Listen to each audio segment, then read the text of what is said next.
আল্লাহকে সামনে রেখে বলে আসতেছে আমি আপনার ছাড়া ইয়াকা নাবুদু কারো গোলামি করি না। সে পরের দিন আল্লাহর দিন কায়েমের কাজে বলে যে আমার চাকরির জন্য, আমার ব্যবসার জন্য, আমার পরিবারের জন্য, আমার ছেলে মেয়ে, আমার স্ত্রী, আমার সম্পদ, আমার সম্মান, আমার ডেজিগনেশন, আমার মর্যাদা, আমার স্ট্যাটাসের জন্য আমি আসলে আজকের প্রোগ্রামটা আসতে পারবো না। ওই সময়টুকু আপনি আল্লাহর গোলাম না হয়ে কিসের গোলাম? হয় চাকরির গোলাম, নাহলে ব্যবসার গোলাম, নাহলে স্ত্রী সন্তান ভালোবাসার গোলাম, নাহলে ডেজিগনেশন স্ট্যাটাস মর্যাদার গোলাম, না হলে আপনি দুনিয়ার সম্পদ প্রতিপত্তির গোলাম। কারণ আপনি তো বায়াত করে এসছেন কার সামনে?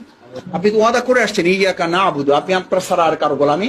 আমি ফ্ল্যাটের গোলামি করি না, আমি প্লটের গোলামি, আমি চাকরির গোলামি করি না, আমি প্রমোশনের গোলামি করি না, আমি কোনো রক্তচক্ষুর গোলামি করি না, আমি থানার ওসি এসি ডিসি, আমি রক্তচক্ষু, আমি কোনো বন্দুকের নল কিংবা বুলেটের গোলামি করি না, আমি কোনো পার্শ্ববর্তী রাষ্ট্রের রক্তচক্ষু হুমকির পরোয়া করি না। এটার অর্থই হচ্ছে ইয়াকা না ওয়া ইয়াকা নাস্তাইন, আমি আপনার ছাড়া আর কারো সাহায্য চাই না।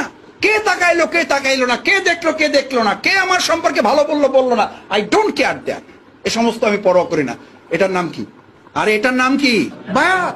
আপনি তো আল্লাহর সাথে চুক্তি করে আসছেন, তা আপনি বায়াত নেবেন কি? বায়াত তো প্রতিদিন নিতেই আছেন। আল্লাহুম্মা ইন্না নাস্তাঈনুকা ওয়া নুমিনু বিকা ওয়া নাতাওয়াক্কালু আলাইকা ওয়া নুসনি আলাইকাল খায়র। তারপরে ওয়া নাশকুরুকা। বাংলাদেশের একটা সংসদ চলে যেখানে শুধু আল্লাহর